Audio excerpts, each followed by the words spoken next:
सबसे पहले मैं धन्या रवि से बात करूंगी. धन्या, tell us a bit about your journey. It hasn't been easy. You have been awarded by national awards. You've come from Bangalore, and you're working with Enable India. Tell us a little bit more and how the journey has been till now. Journey as of now has been very liberating, I would say. Just like you said, it wasn't easy.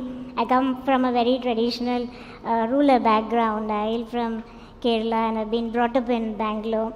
But no, as I born with this rare disease called osteogenesis imperfecta, but the condition of this character of this condition is that until teenage, my bones used to fracture without an invitation.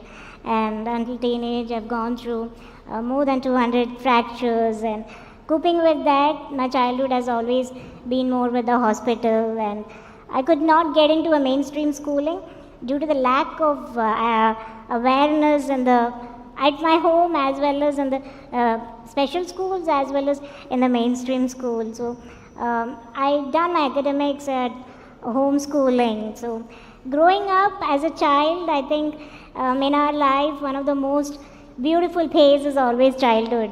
And my childhood has always been inside the four walls, or inside, that's my room, or hospital beds. So that was my initial till my teenage. And If I may add, your teachers have done a wonderful job. absolutely. Please tell us a bit more. How was it finding a teacher or the society around? How was it?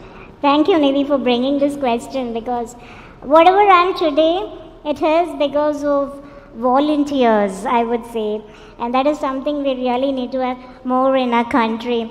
So like I said, my parents was not so much aware of the importance of education for a woman with disability, not putting any gender bias, but keeping disability as an object. They were not sure, is it really important to educate me? And they said, let's teach what, my brother, I have an elder brother, so he can teach me. That's what the plan was. And then my neighbor auntie came down and said to my father that I'm going to teach Dhanya every day 1 hour, and then started my journey with proper mainstream books, where I got it done from my friends every year as on. So 10 years she voluntarily taught me.